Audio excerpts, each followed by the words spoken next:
Hello, my name is Varun. Today again on 3rd of January 2022 we are starting the news discussion from Aditya Civil Service. आज का जो हम लोग देखेंगे वो दैनिक जागरण में है। आज का एग्रीकल्चर सेक्टर में इंडिया क्या फेसेस कर रहा है और सरकार को क्या करना चाहिए, फार्मर्स को क्या प्रॉब्लम फेस करना पड़ रहा है एग्रीकल्चर सेक्टर में, उसको लेकर के हम आज का न्यूज डिस्कस करेंगे। ठीक है, आज जो हमारा दैनिक जागरण में जो न्यूज है कि एग्रीकल्चर सेक्टर में इंडिया किस तरह का प्रॉब्लम फेस कर रहा है उसको देखें।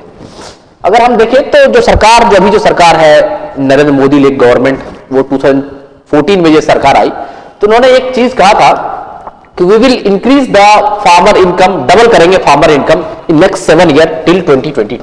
मतलब 2022 तक हम किसान का जो इनकम है उसको डबल कर देंगे। ठीक है, तो उसके लिए उन्होंने बहुत सारे स्टेप्स लिए बट रिसेंट 1.5 ईयर में उन्होंने 3 फार्म लॉस लाया था जो कि कंट्रोवर्शियल था, और after the long agitation from the farmer community government ने तीनों फार्म लॉ को इस मानसून सेशन में रिपील कर लिया। तो उससे क्या रिकरपेशन हो रहा है और क्या गवर्नमेंट को करना चाहिए और why the agriculture is facing problem in India. ठीक है, इसको हम लोग देखेंगे। तो जो सरकार का जो वायदा था 2022 तक हमको फार्मर को इनकम को डबल करना है, उसको लेकर के ये है। अगर आप देखें इसमें तो सरकार ने 3 कंट्रोवर्शियल जो फार्म लॉ था इस तीनों को जस्ट अभी मानसून सेशन में रिपील कर दिया after a long agitation from the farmer. किसान के साइड से बहुत दिनों से एजिटेशन चल रहा था and due to agitation government ने, सेंट्रल गवर्नमेंट ने ये फार्म लॉ वापस कर लिए। मेनली जो एजिटेशन चल रहा था वो पंजाब और हरियाणा के रीजन में और वेस्टर्न उत्तर प्रदेश से चल रहा था, और इस एजिटेशन को चलते हुए तीनों फार्म लॉस जो था वो केंद्र सरकार ने इसको वापस ले लिए। ठीक है, तो ये था, बट गवर्नमेंट का ये कहना था कि ये जो फार्म लॉ आया है इस फार्म लॉ से हम जो है फार्मर का इनकम डबल करना चाहते, we want to increase the income of farmer, but वो इससे फार्मर का इनकम ये डबल नहीं कर पाए। बिसाइड गवर्नमेंट ने लेक ऑफ एजुटेशन था कि फार्मर का बहुत ज्यादा ये डिमांड था कि आप स्टेक होल्डर से, you are not talking with the stake holder, और लेटर ऑन जो इलेक्शन का शेड्यूल आया तो सरकार ने तीनों कंट्रोवर्शियल फार्म लॉ को वापस कर लिया। ठीक है, तो इसको लेकर के हम लोग देखते हैं फिर आगे।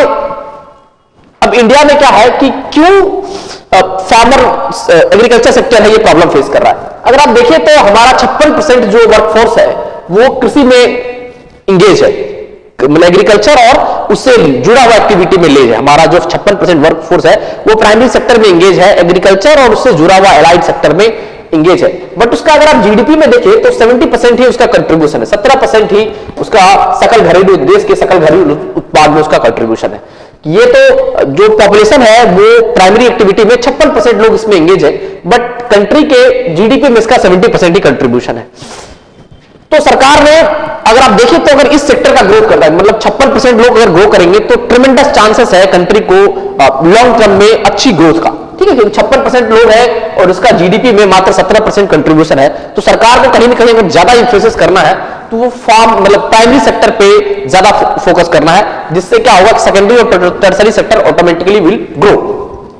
तो इसको लेकर के नरेंद्र मोदी की जो सरकार थी 2014 में, इन्होंने कहा था कि मैं 2022 तक मैं फार्मर के इनकम को डबल कर दूंगा, बट वो अभी तक ये डबल नहीं कर पाए, तो इसके लेकर कंसर्न है। अगर आप देखें तो मेन इंडिया का एग्रीकल्चर सेक्टर प्रॉब्लम कब से फेस कर रहा है। इंडिया का जो एग्रीकल्चर सेक्टर है ये प्रॉब्लम फेस कर रहा है आफ्टर द एलपीजी रिफॉर्म। ये 1991 में जो इंडिया में लिबरलाइजेशन, प्राइवेटाइजेशन और ग्लोबलाइजेशन हुआ, इस रिफॉर्म के बाद एग्रीकल्चर सेक्टर जो है वो क्राइसिस का सामना कर रहा है। क्यों कर रहा है वो क्राइसिस का सामना?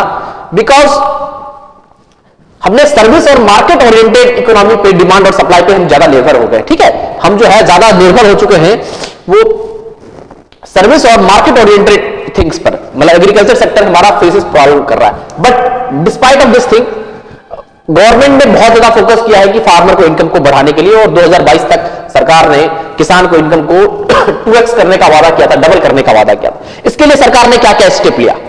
अब नरेंद्र मोदी की सरकार ने सबसे पहला जो स्टेप लिया वो पीएम किसान का स्टेप लिया था कि प्रधानमंत्री किसान सम्मान निधि योजना, और उसे 11 करोड़ फार्मर को per year 6,000 rupees in the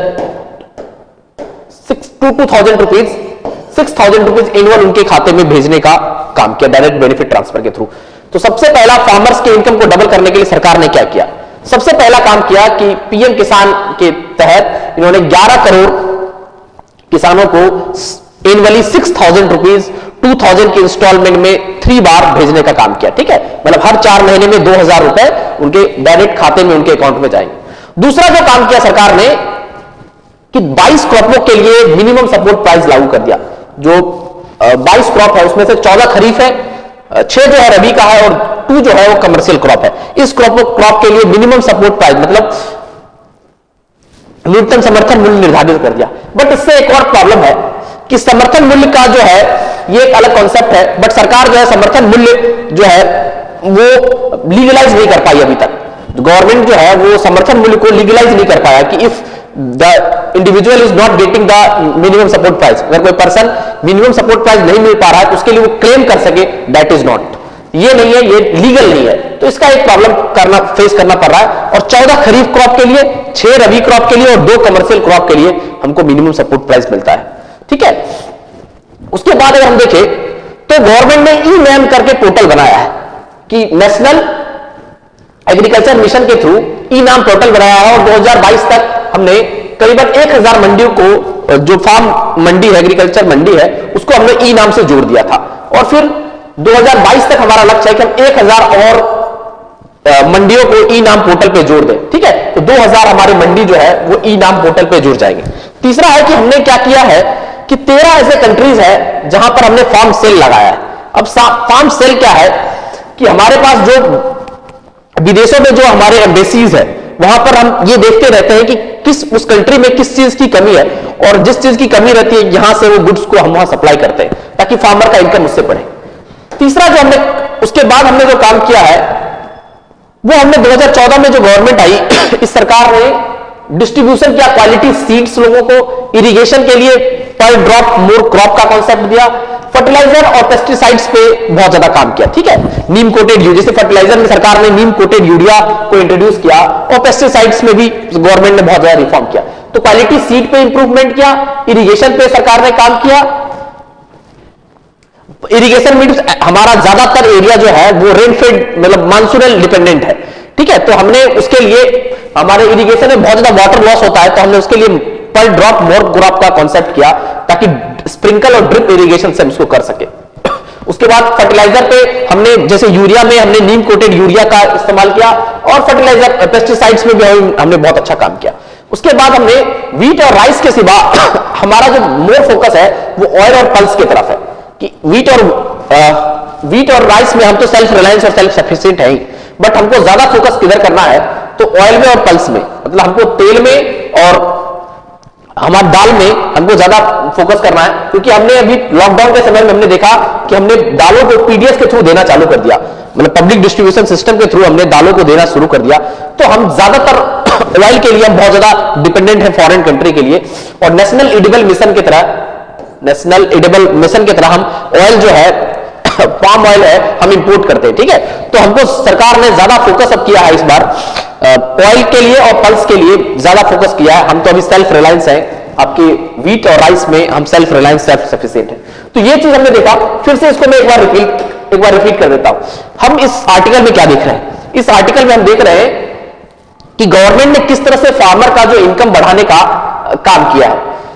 government जब 2014 में नरेंद्र मोदी की सरकार चुन के आई तो इस सरकार ने कहा था कि हम जो है फार्मर का इनकम डबल करेंगे। Why this government say that we will increase the farmer income, because हमारी आबादी का 56% वर्कफोर्स जो है वो प्राइमरी सेक्टर में एंगेज है और उसका जीडीपी में मात्र 17% ही इसका कंट्रीब्यूशन है।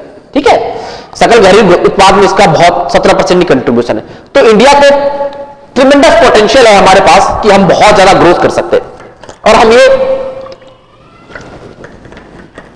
ग्रोथ कब हासिल करेंगे जब यहां के लोगों को का इनकम बढ़ेगा, 56% लोगों का इनकम बढ़ेगा, तब हम इंडिया का ट्रिमेंडस ग्रोथ हो सकता है। तो सरकार ने कहा था कि हम 2022 तक जो फार्मर का इनकम है उसको हम डबल कर देंगे। इसके लिए गवर्नमेंट ने बहुत सारे स्टेप्स लिए, बट ये सेक्टर प्रॉब्लम का फेस किया आफ्टर एलपीजी रिफॉर्म। 1991 में जब लिबरलाइजेशन, प्राइवेटाइजेशन और ग्लोबलाइजेशन का रिफॉर्म हुआ था, उसके बाद ये सेक्टर बहुत ज्यादा प्रॉब्लम फेस किया। इसमें हमने क्या किया, हमने सबसे पहले पीएम किसान के तहत 11 करोड़ किसानों को 6,000 रुपीज एनुअली देने का वादा किया। दूसरा, हमने 22 क्रॉपों के लिए मिनिमम सपोर्ट प्राइस, न्यूनतम समर्थन मूल्य लागू कर दिया। 6 kharif sorry 6 rabi, 12 kharif and 2 commercial crop. उसके बाद हमने 2000 एग्रीकल्चर मंडियों को ई नैम से जोड़ने का काम किया और 13 ऐसे देशों में हमने फार्म सेल लगाने का काम किया। ठीक है, तो ये सब हमने किया जिससे फार्मर का इनकम डबल हो।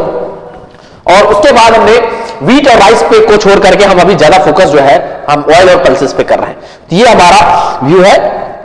आज जो था जागरण में और जनसत्ता में यही मेन आर्टिकल था, एक बजट से रिलेटेड आर्टिकल है, बट आई थिंक वो बॉल बाय बॉल कमेंट्री है, उसको हमको देखने की जरूरत नहीं है। आगे हम अगले दिन कुछ नए न्यूज आर्टिकल के साथ और नए टॉपिक के साथ आएंगे। आज के लिए इतना ही। Thank you so much for your patience listening.